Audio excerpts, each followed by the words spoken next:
Hi, I'm Larry Potterfield with MidwayUSA. You know, choosing the right reticle for your scope is almost as important as choosing the right scope in the first place.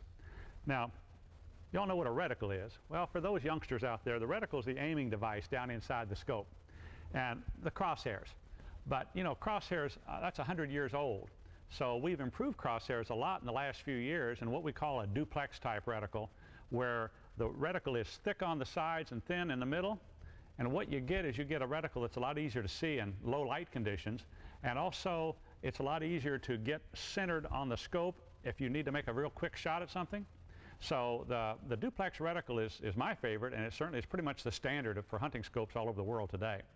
Now, if you want to think about prairie dogs, if you want to think about varmint shooting at long range, 300 or 400 yards, there's nothing quite like a dot. Dot is centered in the middle of the crosshairs, real fine crosshairs, and it has a different dimension for whatever you want to shoot. But if you lay that dot in the middle of a prairie dog at 350 yards and touch the trigger off, you'll never go back to standard crosshairs again for prairie dog shooting. I'm Larry Potterfield with MidwayUSA. That's the way it is.